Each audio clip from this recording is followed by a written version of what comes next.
오늘 함께 본 말씀은 우리 아까 카리스 찬양단이 함께 찬양했던 새벽 이슬 같은 주의 청년들이라는 찬양의 제목처럼 마치 청년하면 떠오르는 대표적인 말씀이기도 합니다. 그래서 이번 청년부 우리 수련회 주제의 말씀이기도 했는데요. 지난 8월 첫 주 지난 여름 사역을 마치고 제가 휴가를 잘 다녀왔습니다. 그래서 휴가 기간 동안 지난 7월 한 달 동안 있었던 또 8월 첫째 주 같이 있었던 여름 사역들을 조금 돌아보는 시간을 가지기도 했는데요. 지난 주일 저녁에도 말씀을 나누었었지만 이번 여름 모든 사역의 자리마다 하나님의 은혜였고 하나님의 나라가 세워졌다는 것에 너무나 감사했던 시간들이었습니다.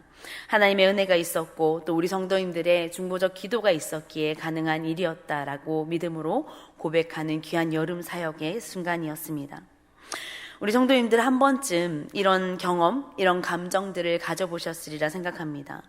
여름에 아니면 부흥회 때, 또 수련회 때, 매 주일 예배 때 말씀을 듣고 나서 또 부흥 사경회를 마치고 또 우리 청년회 때를 생각하면 우리 수련회를 마치면 당장에라도 뭔가가 할 수 있을 것만 같고 내가 하나님을 위해서 내 삶을 다 들여서 헌신할 수 있을 것 같은 그런 뜨거운 열정과 마음들이 생겨납니다.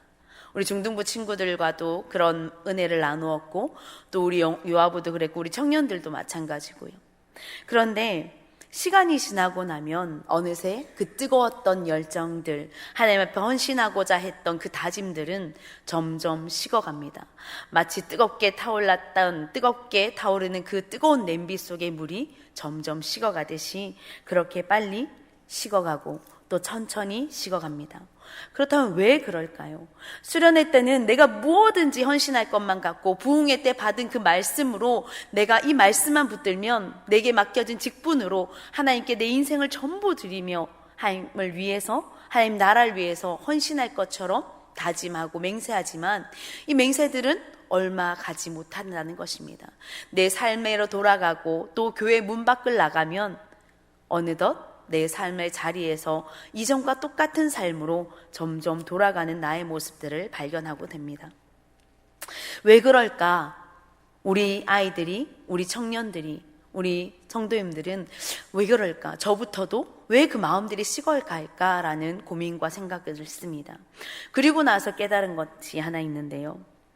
내가 수련회 때 100개의 은혜를 받았다라고 생각한다면 이 100개의 은혜를 가지고 매일매일 사용하는 겁니다.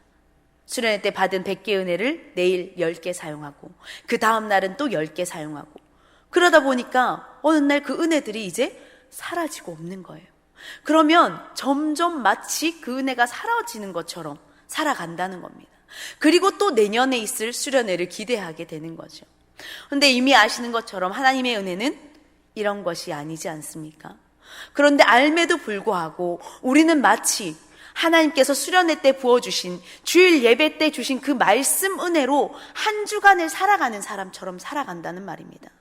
혹여나 수요일이나 월요일 날 받은 은혜가 다 소진된다면 월요일 날 우리에게 너무나 힘든 일이 있었어요. 너무 힘든 일로 인해서 주일날 받은 은혜를 만약에 다 사용했다고 예를 들어 생각해 봅시다. 그러면 나머지 화, 수, 목, 금, 토 주일이 오기 전까지 어떤 은혜로 우리는 살아가야겠습니까? 이미 월요일 날 주일 받았던 그 은혜를 다 사용했다면 말입니다.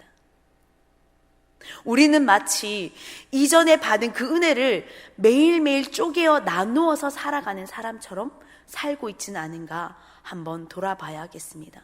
나는 지금 언제 받은 은혜로 오늘을 살아가고 있는지 스스로 한번 돌아보시기 바랍니다. 또 나는 오늘 이 시간 오늘 받은 말씀으로 나머지 3일을 열심히 살아내야지라는 마음으로 이 자리에 왔다면 오늘 말씀 가운데 또 새롭게 주신 하나님의 은혜를 받는 저와 여러분들이 되기를 소망합니다. 하나님께서는 결단코 어제 받은 은혜로 오늘을 살아가게 하지 않습니다. 하나님께서는 매일매일 새로운 은혜를 우리에게 부어주시는 분이십니다. 매일매일 새롭게 주시는 말씀과 찬양으로 살아가길 원하시는 분이십니다. 오늘 말씀해 보니까 새벽 이슬 같은 단비가 새벽 이슬이 온 땅을 적시는 그 광경이 우리 눈앞에 펼쳐지는 듯합니다. 우리가 아는 것처럼 이스라엘은 메마르고 가뭄으로 메마른 땅이 계속되는 나라입니다. 그런데 이 새벽 이슬이 내리고 나면 이 가물었던 이 팔레스타인, 이 이스라엘 땅이 촉촉히 젖는 그 모습을 생각하게 합니다.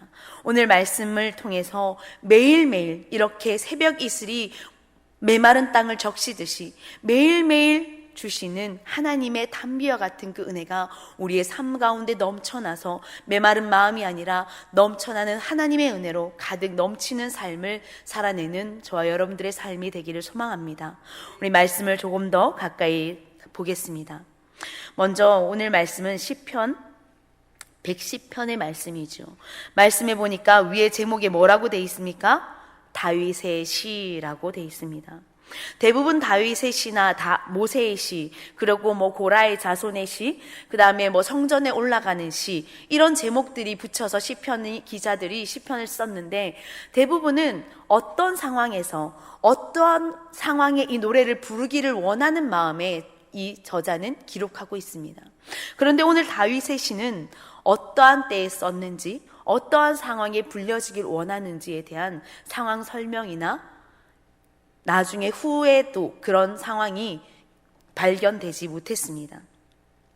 그런데 우리가 이 시를 통해서 분명히 알 수 있는 것은 바로 메시아 예언의 시라는 것입니다. 시편에는 총 7편의 메시아 예언의 시가 등장하는데, 오늘 본문 110편은 그 마지막 메시아 예언이 담겨 있는 말씀입니다. 1절 말씀을 함께 다시 보겠습니다. 여호와께서 내 주에게 말씀하시기를 내가 내 원수들로 내 발판이 되게 하기까지 너는 내 오른쪽에 앉아 있으라 하셨도다. 아멘. 다소 약간 이해하기 어려운 말을 다윗은 지금 고백하고 있습니다. 다윗은 하나님 한 분만을 섬기는 신실한 자입니다. 그런데 지금 다윗은 내 주에게 여호와께서 하신 말씀이라는 도무지 이해할 수 없는 말을 하고 있지요. 하나님이 아닌 또 다른 주를 고백하고 있습니다. 다윗은 이미 이스라엘의 왕이었기 때문에 왕보다 더 높은 지위를 가진 사람은 그 땅 가운데 없었습니다. 그래서 자신보다 높은 사람을 향해서 주라 말할 존재가 없다라는 말입니다. 그렇다면 다윗이 지금 여호와 말고 주라 부를 만한 사람은 누구겠습니까? 바로 메시아, 장차 이 땅에 다시 오시리라 약속하신 하나님을 통해서 알게 된 그 메시아를 주라고 말하는 것입니다. 다시 말하면 여호와께서 내 그리스도에게 말씀하시기를 이라고 읽혀져야 된다는 거죠. 이에 대한 근거는 마태복음 22장 43절에서 45절을 통해서 알 수 있습니다. 함께 말씀 보도록 하겠습니다. 이르시되 그러면 다윗이 성령에 감동되어 어찌 그리스도를 주라 칭하여 말하되 주께서 내 주께 이르시되 내가 내 원수를 내 발 아래에 둘 때까지 내 우편에 앉아 있으리라 하셨도다 하였느냐. 아멘. 예수님께서 오늘 시편의 이 말씀을 적용하면서 바리새인들에게 자신이 바로 다윗의 자손이지만 너희들이 최고의 왕이라 생각하는 그 다윗이 나를 바로 주라고 말하였다라는 것을 지금 바리새인들에게 얘기해주고 있습니다. 이 인용구를 통해서 이 시편의 다윗의 고백이 진실된 메시아 예언의 말씀이라는 것을 우리는 알 수 있습니다. 결국 하나님께서 다윗을 통해 장차 이 땅 가운데 오실 메시아께서 하나님의 나라를 위해 원수, 즉 사단의 권세를 무너뜨릴 것을 예언하고 있는 것입니다. 어떻게 그 권세를 무너뜨릴 수 있습니까? 그리스도의 십자가의 죽으심과 부활하심으로 죽음의 권세를 깨뜨리심으로 사단의 지배를 완전히 무너뜨리시고 뿐만 아니라 승천하셔서 하늘과 땅의 모든 권세를 부여받은 자로서 이 세상을 통치하심으로 모든 것을 성취하신 것을 우리는 이미 보았고 그 삶 가운데 그 승리를 누리며 살아가고 있는 줄 믿습니다. 이때 그 권능에 사로잡힌 자들, 곧 주의 백성들을 말하고 있습니다. 3절에 보니까 주의 권능의 날에 주의 백성이 거룩한 옷을 입고 라고 말씀합니다. 그 권능에 사로잡힌 자들이 누구를 가리킵니까? 바로 예수 그리스도께서 이 땅에 오셔서 그 오심을 바라보고 그 그리스도를 믿는 자들, 바로 그 자들을 권능에 사로잡힌 자들이라 말하는 것입니다. 이런 권능에 사로잡힌 자들, 즉 거룩한 옷을 입는 자들이라 말합니다. 이런 사람들은 거룩한 옷을 입는다라고 고백합니다. 거룩한 옷은 바로 성령의 충만한 옷을 입었다라는 뜻입니다. 그리고 이 성령의 충만한 자들은 주의 자녀로서 즐거이 주님 앞에 헌신한다라고 다윗은 고백합니다. 구원의 감격으로 인한 주의 자녀들이 자발적으로 자신의 인생을 주님께 드린다라고 고백하는 것입니다. 이러한 자들은 기쁨의 헌신이 새벽 이슬 같다라고 표현하고 있습니다. 이스라엘은 앞에 말씀드렸듯이 비가 오지 않습니다. 가뭄이 계속되는 나라입니다. 그런데 밤새 습기를 머금은 구름들이 모여서 새벽에만 이슬이 내리는데 이 이슬을 통해 팔레스타인의 메마른 땅이 다 적셔진다라고 합니다. 이것으로 생명이 자라나고 농작물이 자라나고 이들은 그 농작물로 또 살아갑니다. 바로 새벽 이슬은 생명과 같은 의미를 지닙니다. 새벽 이슬과 같은 주의 청년들이라 말씀하는 것은 우리 청년들과 같이 젊은 사람을 말하는 것이 아니라 그리스도의 구원으로 새롭게 태어나 넘치는 열정을 가진 자를 표현하는 것입니다. 우리 교회의 청년들만을 말하는 것이 아니라 젊은 세대를 향해서 얘들아 너희가 바로 새벽 이슬 같은 청년이야 라고 말하는 것이 아니라 여기 있는 저와 여러분 모두가 주의 청년들인 줄 믿습니다. 이 말씀 전체는 이미 오신 예수님과 오실 예수님을 동시에 말씀합니다. 오신 예수님을 통해 구원을 얻은 주의 백성들은 모두 새 생명을 얻은 주의 청년들인 줄 믿습니다. 청년이란 단어를 생각하면 어떤 이미지가 떠오릅니까?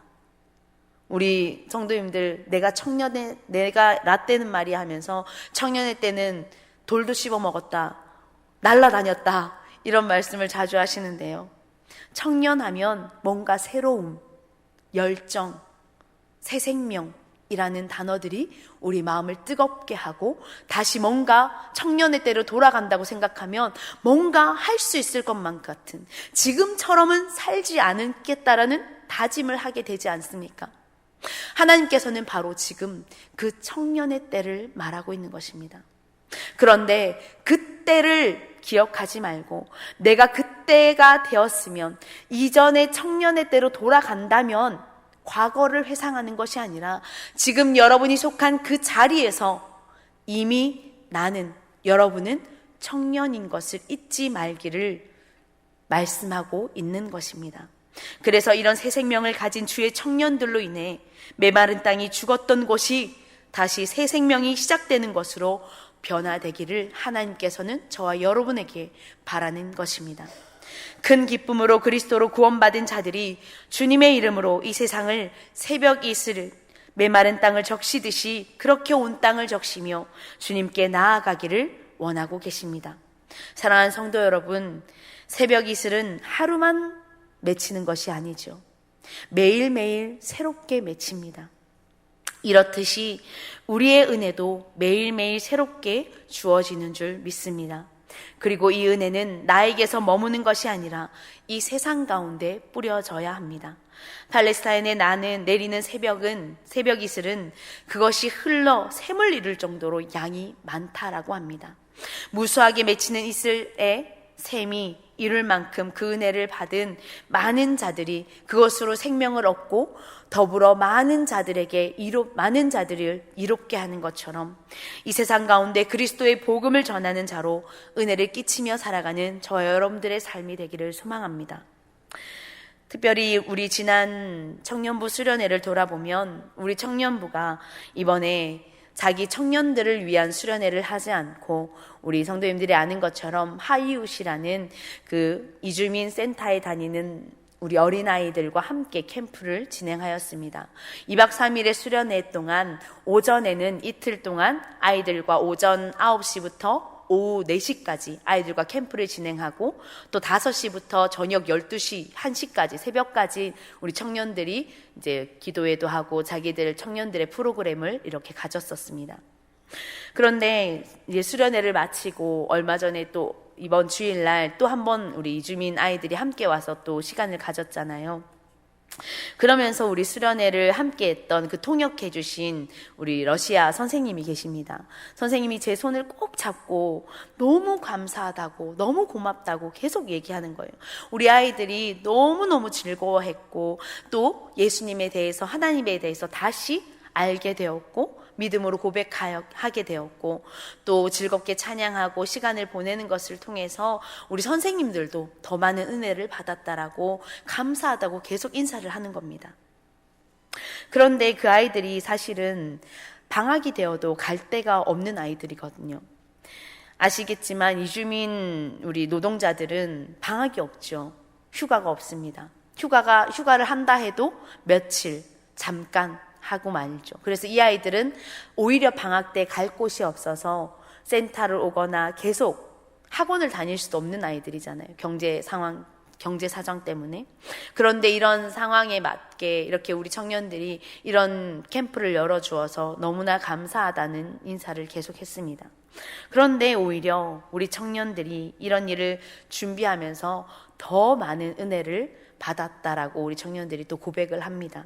오히려 더 많이 은혜를 받고 더 많이 성장한 우리 청년들의 모습을 보면서 이것이 새벽 이슬과 같은 주의 청년들의 모습이구나.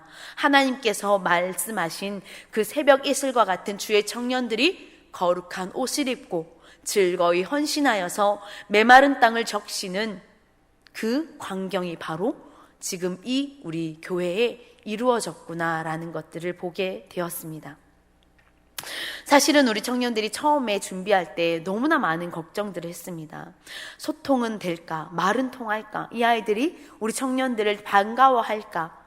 그리고 프로그램들이 잘 진행되어질까? 수많은 고민과 걱정들을 하면서 기도를 했죠. 그런데 하나님께서는 이미 준비하신 은혜들을 우리 수련회 가운데 부어주셨고 우리는 모든 그 은혜를 받아 누리기만 하면 되는 것이었습니다. 그래서 모든 청년들과 또 그곳에 함께한 우리 아이들은 하나님의 은혜로 하나님의 살아계심과 또 작은 섬김을 통해 모두가 그 새벽 이슬을 함께 맞으며 흠뻑 젖는 귀한 수련회를 누릴 수 있었습니다. 사랑하는 성도 여러분, 우리가 주의 거룩한 백성이라 고백한다면 내 삶의 모습을 통해 메마른 땅이 적셔지는 삶이 되기를 소망합니다. 먼저는 하나님이 주시는 은혜로 매일매일 성장하는 먼저 우리 자신이 되어야 합니다. 내가 먼저 주님이 주시는 그 은혜로 흠뻑 젖지 아니하면 그 은혜는 흘러가지 않습니다. 내 모습이 메말라 있다면 나도 메마른데 누구를 적시겠습니까? 먼저 그리스도의 은혜로 내가 먼저 흠뻑 젖는 성령 충만한 은혜를 받아야 하는 줄 믿습니다. 그래서 어제의 은혜가 아니라 지난 주일 받은 그 말씀으로 살아가는 은혜가 아니라 오늘 이 시간 매일매일 하나님께서 주시는 그 성령의 은혜, 하나님의 그 담비의 은혜를 받아서 흠뻑 젖는 삶을 살아가는 우리 모든 성도들의 삶이 되기를 소망합니다. 이런 성령 충만한 자가 마른 땅을 적시듯이 새벽 이슬이 될 수 있는 것입니다. 나만, 내 가족만을 위한 기도가 아니라 이웃을 위해, 지역을 위해 나라와 열방을 품고 기도하며 우리의 기도가 온 열방을 적시는 하나님으로부터 은혜를 입은 자로 살아가는 우리의 입술이, 우리의 삶의 자리가 되길 소망합니다. 4절에 보니까 4절 전반절 말씀을 함께 보겠습니다. 다윗의 변치 않으시는 하나님에 대한 고백이 나옵니다. 함께 읽겠습니다. 여호와는 맹세하고 변하지 아니하시리라. 아멘.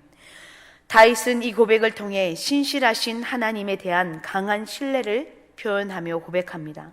앞서 마태복음에서 예수님께서 직접 말씀하신 것처럼 다윗이 성령의 감동으로 메시아 예언을 하였습니다. 이 말씀은 변하지 않으시는 신실한 하나님께서 결단코 이루시리라는 약속을 다시 한번 붙들고 있는 것입니다. 다윗은 이 말씀이 언제 이루어지실 줄 모릅니다. 자기 때에 이루어지지 않았고요. 하지만 신실하신 하나님께서 내가 주라 고백할 수 있는 이 메시아가 이 땅 가운데 오리라는 그 말씀을 붙들고 믿음으로 고백하는 것입니다. 4절의 하반절 말씀 계속해서 보겠습니다. 너는 멜기세덱에서 서열을 따라 영원한 제사장이라 하셨도다. 아멘. 다윗은 이어서 고백합니다. 오늘 본문에서 다윗은 왜 멜기세덱을 언급하며 다시 오실 주를 설명하고 있을까요? 히브리서 7장 2절에서 3절을 함께 보겠습니다. 그의 이름을 함께 보겠습니다. 아브라함이 모든 것의 10분의 1을 그에게 나누어 주리니라. 그 이름을 해석하면 먼저는 의의 왕이요 그 다음은 살렘의 왕이니 곧 평강의 왕이요 아버지도 없고 어머니도 없고 족보도 없고 시작한 날도 없고 생명의 끝도 없어 하나님의 아들과 닮아서 항상 제사장으로 있느니라. 아멘. 멜기세덱이 어떤 인물인지에 대한 구체적인 기록은 성경 안에 구약, 신약을 합쳐서 3군데밖에 나오지 않습니다. 멜기세덱이 실존 인물인지 상징적 인물인지 또한 아직 밝혀진 바가 없습니다. 결국 현재까지 해석된 것은 모호함이라는 단어로 그냥 해석될 뿐입니다.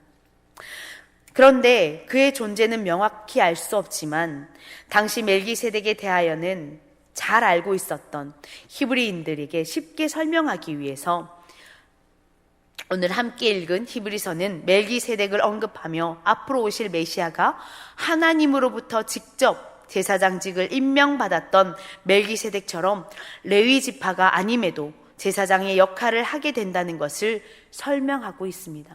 다시 말하면 다시 오실 그리스도가 바로 우리의 영원하신 제사장으로 오시는 분인데 이들은 그리스도에 대해서 잘 알지 못하는 것이죠. 그래서 굳이 멜기세덱이라는 이 인물을 끄집어내서 멜기세덱을 먼저 언급한 후에 왜냐하면 이 당시의 히브리인들은 멜기세덱이 실존 인물이라고 생각했던 것 같습니다.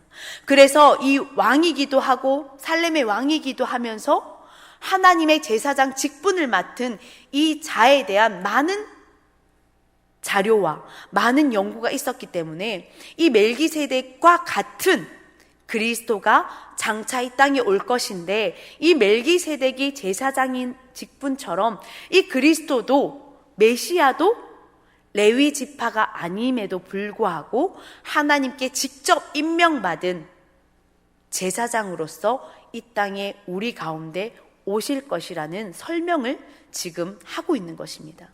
그것을 다윗이 먼저 예언했고 그 위에 히브리서 기자도 또 마태복음을 통해서도 우리는 이것을 알게 됩니다. 예수님은 어느 지파의 사람입니까? 다윗의 자손이요 유다 지파의 사람이죠. 그런데 당시 구약 당시에 죄를 해결하는 지파는 레위 지파뿐이었습니다. 그렇기 때문에 이해하지 못하는 거예요. 히브리인들은 이해할 수 없고 말이 되지 않는다라고 생각했기 때문에 멜기세덱이라는 인물을 끄집어내서 이 시간 설명하고 있는 것입니다. 그래서 하나님께서 지명하신 친히 명하신 유다의 지파임에도 불구하고 그리스도는 우리의 영원한 제사장 직분을 맡은 자로서 우리의 죄를 감당하시기 위해서 이 땅에 오실 것이라는 것을 지금 예언하고 있는 것입니다. 예수님은 우리의 죄를 대속하신 영원한 제사장으로 이 땅에 오신 줄 믿습니다. 다윗의 선포적 고백과 같이 우리의 믿음도 이와 같기를 소망합니다. 다윗을 통해 이 땅에 오실 그리스도께서 죽음으로 메마른 땅을 적셔줄 새벽 이슬이 되셔서 친히 영원한 제사장이 되어 생명을 주신 것을 우리는 믿음으로 고백할 수 있어야 합니다. 하나님께서는 우리에게 요청하고 있습니다. 거룩한 옷을 입은 성도들이 이제 그리스도의 은혜를 입었다면 너희가 이제는 그 그리스도의 직분 맡은 자로서 새벽 이슬이 되어 지금도 메마른 땅을 적셔줄 새벽 이슬이 되라고 요청하십니다. 주저하지 말고 거룩한 성령의 충만한 은혜의 옷을 입은 저와 여러분이 이 시간 기꺼이 즐거움으로 헌신하는 여러분 되기를 소망합니다. 즐겁게 헌신한다는 것이 무슨 말입니까? 바로 자발적 헌신을 말합니다. 누가 떠밀어서 어쩔 수 없이 누가 부탁해서 하는 헌신이 아니라 자발적으로 기쁨으로 기꺼이 하는 헌신이 바로 즐겁게 헌신한다라는 말입니다. 사랑하는 새벽 이슬과 같은 청년 여러분, 제가 계속 얘기했죠. 우리 청년들이, 나이가 어린 사람들이 청년이 아니라 바로 저와 여러분이 청년입니다. 주와 이슬과 같은 청년 여러분, 아멘. 우리가 청년입니다. 우리가 주의 청년인 줄 믿습니다. 주의 청년 된 우리 모두가 새벽 이슬과 같은 자가 되어서 지금 이 시간도 메마르고 죽어가고 어두운 이 땅 가운데 주의 빛을 바라는 저 여러분들의 삶이 되기를 소망합니다. 매일매일 주님께서 주시는 그 은혜로 그 메마른 땅을 적시고 오늘도 내일도 그렇게 새롭게 주님께 기꺼이 즐거움으로 헌신하는 우리의 모든 삶이 되기를 소망합니다.